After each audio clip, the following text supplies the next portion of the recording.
All right, Congresswoman Jasmine Crockett really goes after Ken Paxton over his unfounded bribery claims in this whole Texas political scenario. It's one of those moments where you can just sit back and watch a MAGA figure getting called out on live television. The stuff he's pushing isn't just a little frantic.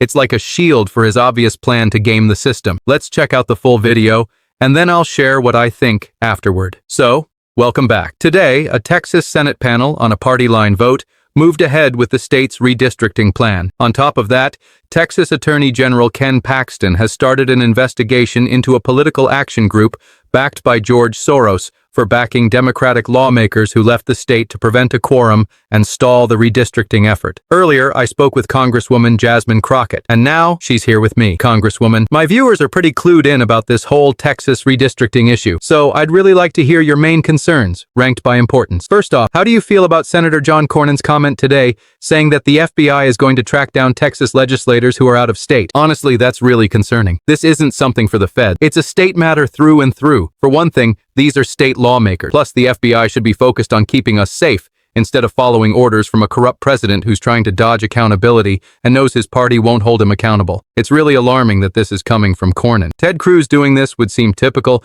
but Cornyn isn't that kind of guy. I've always respected him. He's been a solid partner on legislation, always putting Texas first. So, it's disappointing to see him putting Texas at the back of the line to cater to that orange primate, and it's just sad that at this stage in his career, he's using these political tactics. When you say orange primate, are you referring to the president?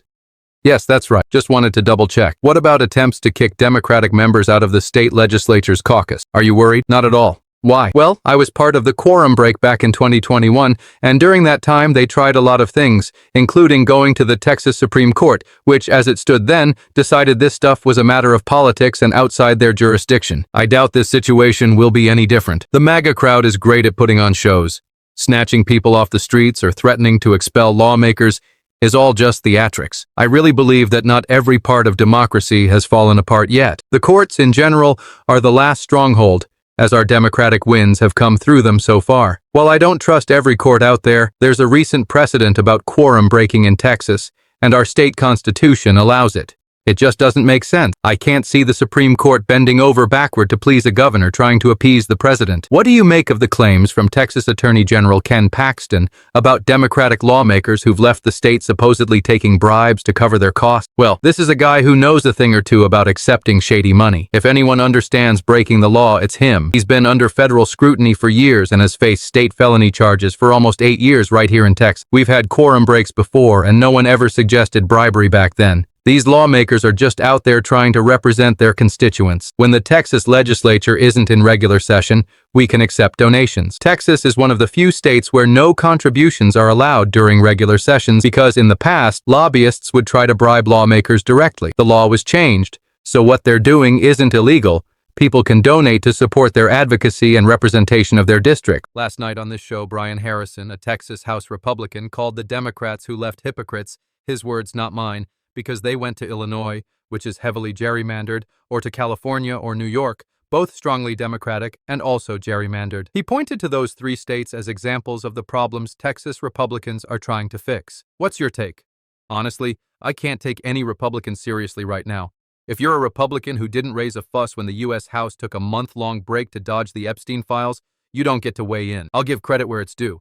Some Republicans at the federal level have supported transparency and wanted those files out, but now they want to talk about consistency? It's like Congressman Kiley, who's suddenly all for a bill against mid-decade redistricting only because he's worried about losing his seat in California if the plan goes through. The reality is this: Democrats are done being the bigger person and doing what's right, while Republicans play by a whole different set of rules. They're not used to us sinking to their level, which is, unfortunately for Americans, a pretty low and dirty game. But we won't be pushed around. I won't let them trample on me, because that means trampling on my constituents. Some things matter more than titles, and one of those is standing up for democracy, doing everything we can to protect it, even if it means getting our hands dirty. Congresswoman Crockett, you've certainly caught a lot of attention for being a strong critic of the president, and you can see that in your choice of words here. Teddy Roosevelt once said, "To be in the arena is to face scrutiny and criticism." Recently, the New York Post published a piece with the headline, "Absentee Tyrant Who Intimidates Staff,"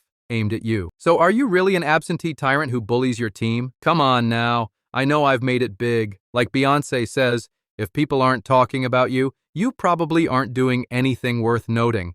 This is just more slander, more ridiculousness, more lies. The New York Post wouldn't be the first to know if I was a bad boss.